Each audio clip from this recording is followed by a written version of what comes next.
Hi everyone, so this topic is about us interviewing someone of an opposite orientation than ours and how they view the world according to the questions that we're asking. So this is the first part where I answer the questions for myself, and the second part, hopefully if it's uploaded tonight, is of me asking these questions for my best friend, and she's straight and she will give her opinions on how she views the world as a straight woman. So stay tuned. Here are the questions. What sexual orientation do you identify as? I technically identify as homoromantic asexual. I am romantically attracted to people of the same gender as me, but I'm also asexual because I'm neither sexually or romantically attracted to either gender. Did you always know you were asexual? No. I did not always know I was asexual. I didn't even know the word existed up until the beginning of last year. I just knew that I was different from my friends and family. I didn't look at things the same way as they did, and I didn't view people the same way as they did as far as sexuality goes. What identities did you try on before realizing you were asexual? I came out to my friends and family as bisexual, which I wish I hadn't because I was still confused and I thought that was the only word that described me. I later tried on pansexual because I thought maybe I'm open to dating someone who is a transsexual woman, but later figured out that's not really for me.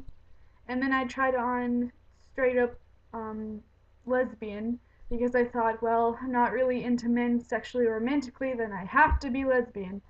But I later figured out I'm not even sexually attracted to women, for that matter, so all those titles failed until I came upon asexuality.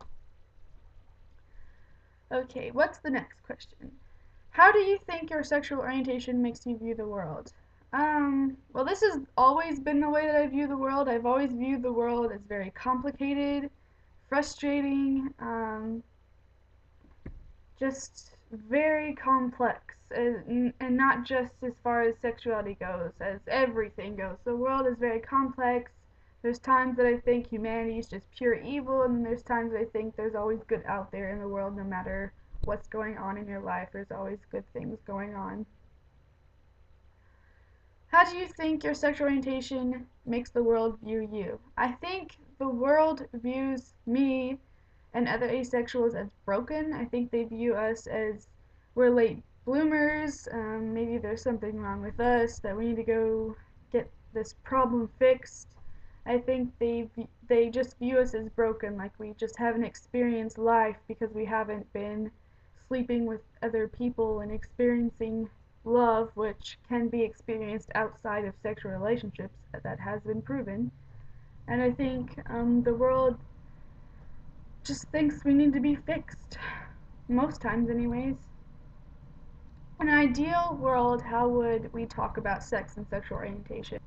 I think in an ideal world, it would be okay to talk about sex and not feel shame, and it would also be okay not to talk about sex and not feel shame because there are instances where some people don't want to talk about it and they are, judged for it, and there's people who do talk about it and they judged for it. So I think in an ideal world, it would be no big deal at all. People would talk about it, people would do it, people would be responsible about it, people would acknowledge that love is separate from sex, that they're not the same thing, but they can be intertwined. And that's what makes it meaningful for people is that you can have empty sexual relationships with just anyone, but it takes a special kind of relationship to incorporate love into those acts that you're doing. The world would be more open, I think, if it wasn't such a big deal all the time. What's the biggest problem with how we talk about sex and sexual orientation now? What's the biggest problem? Um, like I said, I think it's made to be too big of a big deal, and in a world that I imagine that would be fair and just, nobody would make a big deal about someone being gay um, or bisexual or transsexual. Nobody would make a big deal. It'd be the same thing as people having brown hair or blue eyes. It would not be a big deal. It would just be something that's a part of you. And having relationships with someone of the same gender or both genders, it would not be a big deal either. It would not be a big deal at all. It would just be normal. Last question. In your opinion, is the media over-sexualized, under-sexualized, or just right? Well, obviously, I think it's over-sexualized. I think the media and the world and everything is just way too obsessed with sex. All of it. The media sells it 24/7.